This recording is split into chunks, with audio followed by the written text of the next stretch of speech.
मित्रों नमस्कार। मैं धनीराम पटेल, एडवोकेट, बिलासपुर, छत्तीसगढ़।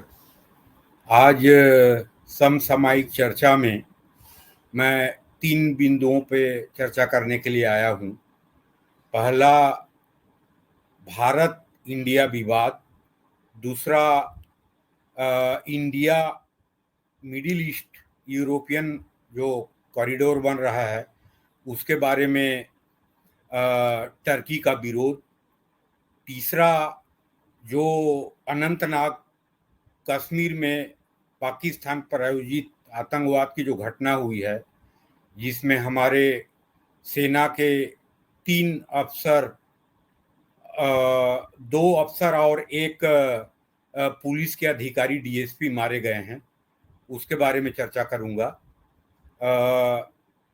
मित्रों, आज मैं पहले आपसे निवेदन कर रहा हूं कि कृपया मेरे चैनल को लाइक, सब्सक्राइब करें और बेल आइकन को दबा दें ताकि नोटिफिकेशन आपको मिल जाए मेरे जो वीडियो जो बनते हैं उनके।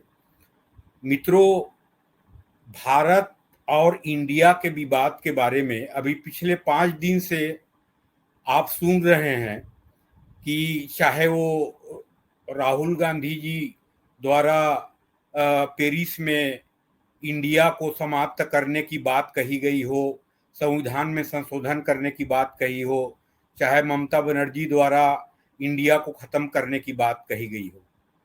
मित्रों, मैं आपको बताना चाहूंगा कि भारत के संविधान के भाग 1 में लिखा हुआ है, India that is Bharat shall be A union of states, और उसके हिंदी में अनुवाद है, भारत अर्थात इंडिया जो राज्यों का संघ होगा। तो भारत के संविधान में स्पष्ट लिखा गया है कि भारत जो यूनियन है उसके 2 नाम हैं, भारत भी है, इंडिया भी है। तो यहाँ पे जो अभी सोशल मीडिया में और कई राजनेताओं द्वारा जो मैं उल्लेख किया, ये कहा जा रहा है कि संविधान में संशोधन किया जाएगा और इंडिया को खत्म कर दिया जाएगा। ऐसी कुछ भी बात नहीं है। जहां तक मेरे जो समझ है संविधान के बारे में, तो ना तो उसमें संशोधन करने की जरूरत है, ना कोई ऑफिशियल चेंज करने की जरूरत है। ये दोनों नाम है भारत के संघ के, भारत भी है और इंडिया भी है। अभी मोदी जी के सरकार के पहले जो सरकारें थी उनको इंडिया लिखना पसंद था, भारत लिखना वो उचित नहीं समझते थे, चाहे जिस भी कारण से हो। और मोदी जी ने अभी भारत लिखना पसंद किया है, और अभी जी समिट में इंडिया की जगह उनके जो जो लिखा गया था, भारत लिखा गया था। जितने भी विजिटिंग कार्ड हैं और सब चीजों में राष्ट्रपति की जो नोटिफिकेशन है उसमें लिखा हुआ है भारत।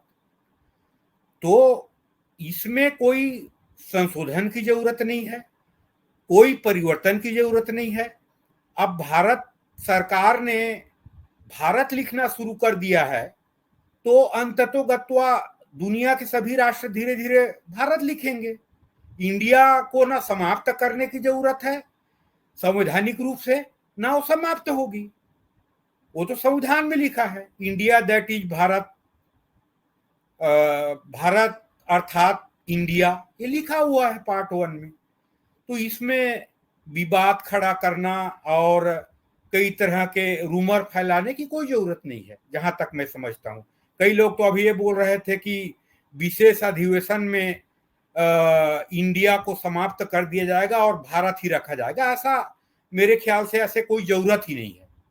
अब भारत सरकार ने उचित समझा कि नाम भारत होनी चाहिए इंडिया की जगह, और अपनी जो सभी ऑफिशियल आर्डरों में, ये आदेश में लिखना शुरू कर दिया है। धीरे धीरे दुनिया स्वीकार कर लेगा और संविधान में है ही, भारत माना जाएगा। तो इसमें विवाद करना और ये करना औचित्यहीन है।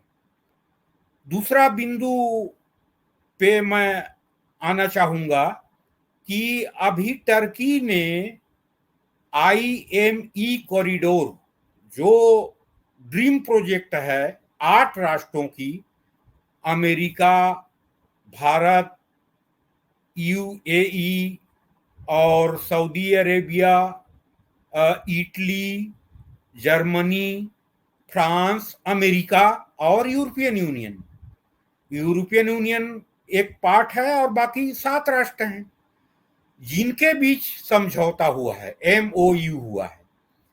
यहाँ पे टर्की कहीं दूर दूर तक नहीं है, ना इसके सदस्य है, ना उसका कोई रोल है, ना उसके कोई क्षेत्र में जा रहा है। ये जो IME कॉरिडोर बन रहा है, रेल, शिपिंग और सड़क परियोजना है, उसमें कहीं दूर दूर तक संबंध नहीं है। लेकिन 5 दिन पहले से मैं सोशल मीडिया में देख रहा हूं कि ये जो IME कॉरिडोर शुरू होते ही ग्रहण लग गया, टर्की ने विरोध किया। अरे भाई, टर्की का इससे दूर दूर से कोई संबंध नहीं है भाई। 8 यूनिट है, इसमें 8 राष्ट्र हैं, उसमें टर्की कहीं है नहीं, को ना कोई उसका इन्वेस्टमेंट है, ना कोई उसके क्षेत्र से गुजर रहा है ये IME कॉरिडोर। तो यहाँ की मीडिया को मैं देखता हूं कि ऐसे कोई भी प्रगतिशील योजना है या प्लानिंग है, उसमें रूमर फैलाना, यहाँ के जो तथाकथित सोशल मीडिया और जो मीडिया के लोग हैं, वो लोग ऐसे रूमर फैला देते हैं कि वो सब चिल्लाने लगे टर्की ने ऐसा। टर्की के कहने से नहीं, कहने से कोई मतलब नहीं है। ये तो ड्रीम प्रोजेक्ट 8 राष्ट्रों की है और ये 8 राष्ट्र MOU किए हैं, समझौता किए हैं, और अगले 60 दिन में उसका पूरा प्रोजेक्ट कंप्लीट होने वाली है कि योजना प्लानिंग जो है, कौन सा राष्ट्र कितना लगाएगा। अमेरिका ने घोषणा कर दिया है $200 अरब लगाने की, भारत $100 अरब, सऊदी अरेबिया, इटली $100 अरब, सब ऐसे लगा के लगभग $1 ट्रिलियन की प्रोजेक्ट है। तो इसके बारे में मैं आपके बीच ये विश्लेषण करूं, जरूरी समझा। तीसरी महत्वपूर्ण जो अभी घटना हुई है, ये भारत पाकिस्तान के संबंध के बारे में है और इसके बारे में चर्चा करना जरूरी है। अभी अनंतनाग में जो आतंकवादी अटैक हुआ, जिसमें एक सेना के मेजर जनरल और एक कैप्टन और एक DSP शहीद हो गए हैं। उन शहीदों को, उन वीर गति प्राप्त हमारे सेना के महत्वपूर्ण जो अधिकारी थे, 2 मनप्रीत सिंह जी और आशीष और DSP भट्ट, उनके वीर गति को नमन, उनके शहादत को सलाम। और दूसरा चीज, मैं एक चीज कहना चाहूंगा कि अभी जब ये अनंतनाग की घटना हुई है, तो उसके बाद ये सोशल मीडिया में, ट्विटर में ये ट्रेंड चल रहा है कि चुनावी वर्ष है और भारत सरकार को एक मुद्दा मिल गया चुनाव जीतने के लिए। ये दुर्भाग्यपूर्ण, ये जो रूमर फैलाया जा रहा है, भारत के लिए और हर राष्ट्रवादी के लिए दुर्भाग्यपूर्ण बात है कि आप देखें पिछले 9 साल में, जो 9 साल पहले होता था, हर 15 दिन में एक आतंकवादी ब्लास्ट होता था, चाहे हैदराबाद हो, लखनऊ हो, गांधीनगर हो, गुवाहाटी हो, जहां भी हो घटना होता था। 10 लोग, 50 लोग शहीद होते थे। और पाकिस्तान को डिफेंड करने के लिए, चाहे बंबई की घटना हो, डिफेंड करने के लिए यहाँ तथाकथित लोग आ जाते थे और हर 15 दिन में घटना होता था। आपको मालूम है, आप सब पढ़े हैं, इसके बारे में डिटेल में जाने की जरूरत नहीं है। लेकिन आप एक भी यहाँ देखे होंगे, 9 साल में ये बम ब्लास्ट और आतंकवादी घटना बहुत कम हो गया है, नगण्य हो गया है, शून्य हो गया। सीमा में तो पाकिस्तान जैसे राष्ट्र है तो होता ही रहेगा। तो यहाँ पे हम ये कहें कि अनंतनाग की जो आतंकवादी घटना हुआ है तो भारत सरकार को या बीजेपी को एक अवसर मिल गया है और चुनाव जीतने का एक एजेंडा मिल गया है, ये दुर्भाग्यपूर्ण है। और भारत सरकार के जो सख्त रिएक्शन है पाकिस्तान के खिलाफ, ये मोदी सरकार की, उसी के बदौलत आज पाकिस्तान शांत बैठा हुआ है। और पाकिस्तान में जितने टेररिस्ट कैंप हैं वो खत्म हुए नहीं हैं। मैं कई अपने वीडियो में बता चुका हूं कि पाकिस्तान जैसे राष्ट्र जो टू नेशन थ्योरी पे बना है, टू नेशन थ्योरी का बेस है कि हिंदू मुसलमान एक साथ नहीं रह सकते। ये एजेंडा मुस्लिम लीग के 1906 से लेके ये लाहौर रिजोल्यूशन, लाहौर घोषणा पत्र जिसमें पाकिस्तान की घोषणा किया गया, से लेके 1946 में की सीधी कार्रवाई, जिसमें हिंदुओं के खिलाफ सीधी कार्रवाई की घोषणा मुस्लिम लीग ने किया जिन्ना के नेतृत्व में, तो उनका एजेंडा क्लियर है। वो उनका पाकिस्तान का अस्तित्व भारत के घृणा पे आधारित है। और आज 15 सितंबर 2023 को मैं एक बात कहना चाहूंगा कि पाकिस्तान जैसे राष्ट्र जिसको एक रोग स्टेट मान सकते हैं, वहां constitutionally, institutionally, educationally complete reform नहीं होगा, तब तक भारत पाकिस्तान के संबंध पूर्ण रूप से सुधार हो ही नहीं सकता। और ऐसे सुधार के बिना भारत और पाकिस्तान के संबंध बरकरार रखना भारत के हित में नहीं है। और ये जो हमारा जो एक शुतुरमुर्गी सोच है कि पाकिस्तान कुछ भी करता रहे और हम उसको कुछ ना कहें और भारत पाकिस्तान के संबंध बनाने का प्रयास करते रहें। देखिए, मैं यहाँ पे एक चीज कहना चाहूंगा, हर इंसान को क्रिएटिव होना चाहिए और रचनात्मक होना चाहिए। हमारा वैदिक सिद्धांत वासुदेव कुटुंबकम को मानती है, सर्वे भवन्तु सुखिनः को मानती है। इसमें ये नहीं है कि हम किसी धर्म के आधार पर राष्ट्र बना है कि हमारा पड़ोसी हमारे धर्म, हमारे संस्कृति के अनुसार नहीं है तो उसको घृणा करें, उसको खत्म करें।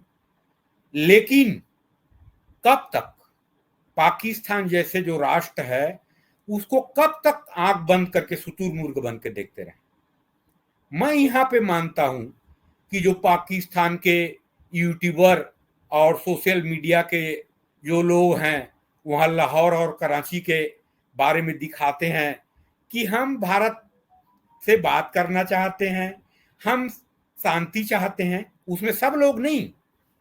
आज भारत में बहुत ट्रेंड है, उनके जो सब्सक्राइबर भी भारत के लोग हैं जो यूट्यूबर हैं पाकिस्तान के, तो उसमें से 15-20% लोग मानते हैं कि भारत से संबंध होना चाहिए, व्यापार होना चाहिए, बातचीत का पाकिस्तान का मतलब है कि कश्मीर उसको दे दो बातचीत करके। ये प्रैक्टिकल चीजें हैं जो हम बोलते नहीं हैं। बातचीत का मतलब है कि कश्मीर हमें दे दो और भारत में हम आतंकवाद करते रहें, बम ब्लास्ट करते रहें, हमारा आतंकवादी कैंप जो हैं पीओके में, पाक अधिकृत कश्मीर में और उत्तरी पंजाब में, वो चलते रहें। ये उनका एजेंडा है। तो इसको हमें स्पष्ट रूप से समझने की जरूरत है। और जहां तक बात है कि ये अभी कई सोशल मीडिया में ये कहा जा रहा है कि चुनावी वर्ष है इसलिए सख्त रिएक्शन आएगी भारत सरकार, इसकी बात नहीं है। चुनावी वर्ष रहा हो ना रहा हो, पिछले आप बालाकोट की घटना देखे हैं, चाहे उसके बाद भी सख्त प्रतिक्रिया जो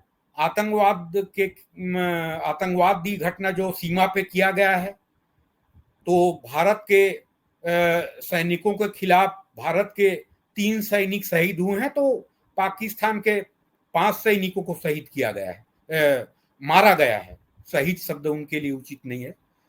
तो हम एक कहें कि चुनावी वर्ष है और इसीलिए मोदी सरकार सख्त कार्रवाई करेगी, ऐसी बात नहीं है। वैसे मैं यहाँ पे मैं एक चीज बोल दूं कि भारत सरकार की अभी ऑफिशियल कोई स्टेटमेंट नहीं आया है कि क्या कार्रवाई करेंगे।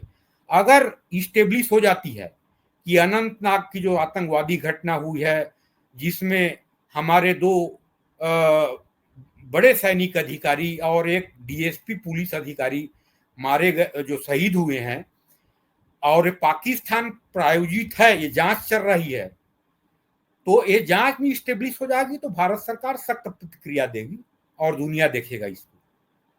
लेकिन ये स्टेब्लिश होगी तब।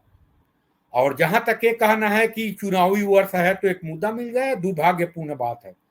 और भारत में ऐसे लोग हजारों साल से हैं जो भारत की प्रगति, भारत की एकता को में विघ्न डालने का हमेशा प्रयास करते हैं।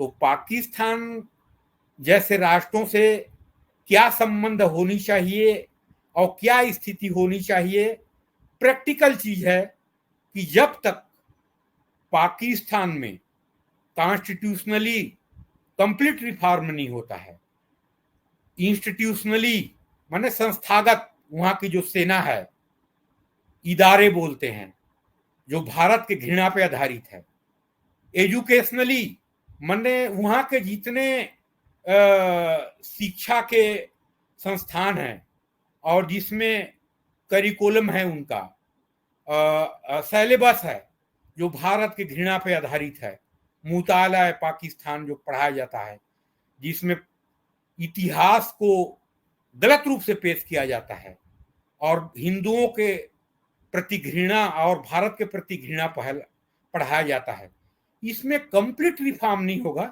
तब तक भारत को पाकिस्तान से संबंध सुधारना ये फिजूल की बात है। इसमें जो अभी स्टेटस को की स्थिति है कि सीमा में तुम हमला करोगे और भारतीय सेना पे हमला करोगे, भारतीय लोगों पे हमला करोगे तो तुम 5 मारोगे तो हम 10 मारेंगे, ये नीति, और व्यापार जो पूर्ण रूप से बंद है जो पाकिस्तान ने किया है, ये स्टेटस को की ही नीति ठीक रहेगी जब तक पाकिस्तान में कंप्लीट रिफॉर्म नहीं हो जाता। और मैं आज बोल दूं आपको, अगले 75 साल में, अभी 75 साल हो गया, अगले 75 साल में ये रिफॉर्म होने की कोई गुंजाइश, ये सुधार होने की कोई गुंजाइश नहीं है। पाकिस्तान 2 नेशन थ्योरी पे आधारित है।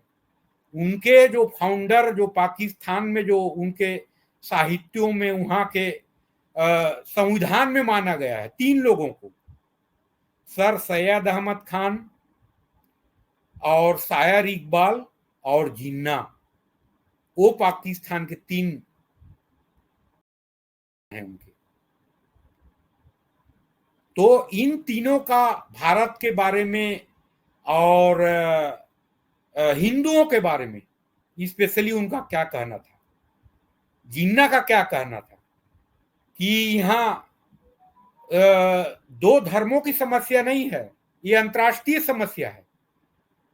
मुसलमान और हिंदू 2 धर्म नहीं, 2 राष्ट्र हैं। हिंदुओं का जो हीरो है वो हमारा विलेन है और हमारे जो हीरो हैं वो उनके विलेन है। ये 40 से लेकर 47 तक हर जनसभा में ये भाषण दिया है मुस्लिम लीग के आयोजित जनसभाओं जिन्ना ने। शायर इकबाल ने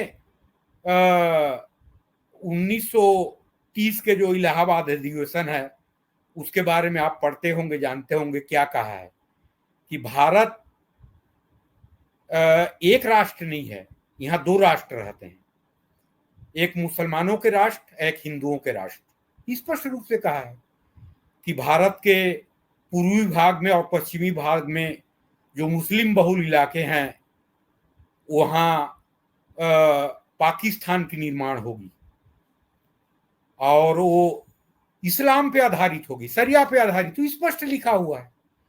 और कांग्रेस ने हमेशा कहा है कि हम सेकुलर रहेंगे और हमारा राष्ट्र डाइवर्सी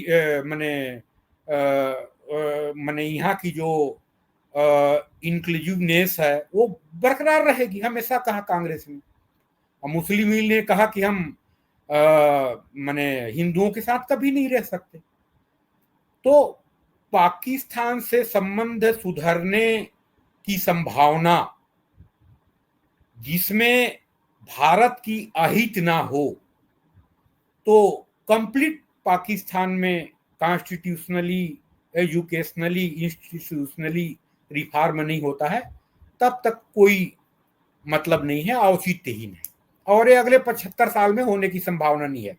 संभावना हमेशा रहता है, उम्मीद किया जाता है कि इंसान को क्रिएटिव होना चाहिए, हम लोग भी सोचते हैं और हमारा दर्शन है, सनातन दर्शन, वो भी मानता है। लेकिन हकीकत भी ये है कि वहां जिस बुनियाद पे पाकिस्तान बना है, अगले 75 साल में सुधार होने की कोई संभावना नहीं है। तो सुधार होने की संभावना नहीं है तो स्टेटस को ही रहना दोनों राष्ट्रों के लिए हित में है, भारत के लिए ज्यादा हित में है। और मित्रों, अंत में मैं एक और चर्चा करना चाहूंगा कि मैंने G20 समिट के 3 महत्वपूर्ण उपलब्धियां जो बताया था, एक इंडिया मिडिल ईस्ट यूरोपियन जो कॉरिडोर है वो, उसमें समझौता होना, दूसरा अफ्रीकन यूनियन का G20 में शामिल होना, तीसरा ज्वाइंट डिक्लेरेशन, संयुक्त घोषणा पत्र में सहमति, महत्वपूर्ण 3 उपलब्धियां बताया था। एक महत्वपूर्ण उपलब्धि और हुआ, जो मैं वीडियो बनाया था, 9 सितंबर को बनाया था और 10 तक समिट चलता रहा। और एक महत्वपूर्ण और उपलब्धि हासिल हुई जिसकी चर्चा मैं उस दिन नहीं कर पाया था, क्योंकि MBS सऊदिया क्राउन प्रिंस को स्टेट गेस्ट यहाँ के रूप में एक दिन और रखा गया उनकी यात्रा को, और स्टेट गेस्ट बनाया गया उनको। तो इसमें महत्वपूर्ण उपलब्धि ये हुई है कि सऊदी अरेबिया सऊदिया पत्रकार खशोगी, जमाल खशोगी के सऊदिया राज परिवार के हत्या के अमेरिकी आरोप के बाद अमेरिका और सऊदी अरेबिया के संबंध खराब हुआ था, लगातार हो रहा था। उसके साथ साथ ये जो महाराष्ट्र में अघाड़ी सरकार बनी उद्धव ठाकरे के नेतृत्व में, तो भारत सरकार के 2 ड्रीम प्रोजेक्ट में को अघाड़ी सरकार, उद्धव ठाकरे की सरकार ने पॉलिटिकल एजेंडा के तहत ठंडे बस्ते में डाल दिया। इसमें एक मोदी जी के ड्रीम प्रोजेक्ट बुलेट ट्रेन था, उसको 2.5 साल तक पूरे ठंडे बस्ते में डाल दिया, 2.5 साल पीछे हो गया। दूसरा रत्नागिरी में ऑयल रिफाइनरी का प्रोजेक्ट था जो 50 अरब डॉलर की है, उसको पॉलिटिकल एजेंडा के तहत अघाड़ी सरकार ने ठंडे बस्ते में डाला। जो ज्वाइंट प्रोजेक्ट है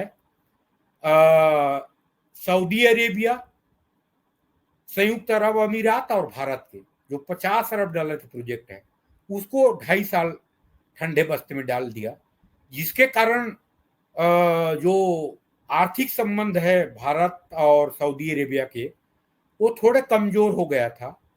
और महत्वपूर्ण घटना भी ये हुआ था कि चीन अपने हिडन एजेंडा के तहत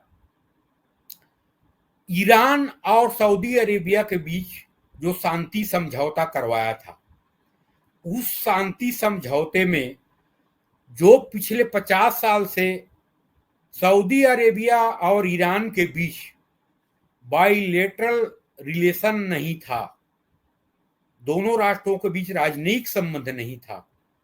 उसको उस समझौते के साथ चीन ने अपने हिडन एजेंडा के साथ दोनों राष्ट्रों के बीच समझौता करवाया और जिसमें दोनों राष्ट्रों के ईरान और सऊदी अरेबिया के बीच बाइलेटरल रिलेशन इस्टेब्लिश हो गया। इसके साथ चीन ने अपने आर्थिक एजेंडा के साथ एक आर्थिक समझौता किया है दोनों राष्ट्रों से, ईरान से और साथ ही सऊदी अरेबिया से। जो समझौता किया था और जो लगभग 4 बिलियन डॉलर की समझौता था, जिसमें belt and road initiative China की है, उसमें ईरान को और सऊदी अरेबिया को पार्टनर बनाया था। उसके माध्यम से इन्वेस्ट करवाने का योजना चीन का था। और ये जो सऊदी अरेबिया है, अमेरिका से नाराजगी के कारण चीन के पाले में लगभग चला गया था। ये मार्च की घटना है। मोदी जी ने अपने कूटनीति के तहत अभी इस जो India middle east European corridor है में सऊदी अरेबिया को एक पार्टनर के रूप में लाके और जो बाइडन और MBS crown Prince Saudi Arabia को एक मंच में एक साथ ला के बातचीत करवा के जो अमेरिका के और सऊदी अरेबिया के बीच जो संबंध खटास हो गया था उसको पटरी पे लाया है। इसके भारत और सऊदी अरेबिया के व्यापार में जो दोनों राष्ट्रों के बीच इंटरलिंक्ड है, अन्योन्य आश्रित है, एक दूसरे पे आश्रित है, ये भविष्य में भारत के लिए बहुत लाभकारी योजना है। जो भारत और सऊदी अरेबिया के जो व्यापार है, जो IME कॉरिडोर के माध्यम से एक दूसरे की निर्भरता पूर्ण रूप से इस्टेब्लिश होगी और सऊदी क्राउन प्रिंस ने 100 अरब डॉलर की इन्वेस्टमेंट की जो समझौता किया है। यहाँ पे मित्रों एक चीज और बता दूं, भारत के भी उद्योगपति सऊदी अरेबिया में और संयुक्त अमीरात में UAE में बहुत इन्वेस्ट कर रहे हैं। हमारा जो आर्थिक संबंध है सऊदी अरेबिया से और संयुक्त अरब अमीरात से, वो एक पक्षीय नहीं है जैसे पाकिस्तान की मीडिया दुष्प्रचारित कर रहा है कि भारत को विकसित बनाने के लिए सऊदी अरेबिया 100 अरब डॉलर की इन्वेस्टमेंट कर रहा है, हमारे यहाँ नहीं आ रहा है। ऐसा नहीं है, एक दूसरे पे इंटरडिपेंड इकोनॉमी है। ये भारत के लिए और गल्फ कंट्री के लिए, दोनों के लिए लाभदायक है। और भविष्य में ये जो व्यापार है संयुक्त अरब अमीरात और भारत और सऊदी अरेबिया के बीच, जिसमें विपुल संभावना है, जिसमें लाखों रोजगार और जनरेट होगी और भारत को इंटरनेशनल करेंसी मिलेगी, डॉलर मिलेगी, जो फॉरेक्स रिजर्व में भारत की वृद्धि होगी। और दूसरी चीज, संयुक्त अरब अमीरात और सऊदी अरेबिया के बीच वहां की करेंसी रियाल और भारत की करेंसी रुपया के बीच में ट्रेड होगा, जिससे भारत की रुपया है वो मजबूत होगा, जो इंटरनेशनल करेंसी बनने की ओर आगे बढ़ रही है। और भारत और संयुक्त अमीरात के बीच UPI के लिए वहाँ एक्सेस मिल गया है UPI को सऊदी अरेबिया में और संयुक्त अरब अमीरात में भी भारत के लिए विपुल संभावना है और बहुत बड़ी उपलब्धि है। तो मित्रों, इन 3-4 बिंदुओं पे चर्चा करने के लिए मैं आज आया था और आप लोगों ने मेरे इस चर्चा को सुना, उसके लिए धन्यवाद। और मैं अंत में फिर एक निवेदन करूंगा कि कृपया मेरे को समर्थन देने के लिए आप मेरे चैनल को सब्सक्राइब करें, लाइक करें और बेल आइकन को भी दबाएं। मित्रों, नमस्कार, जय हिंद, जय भारत।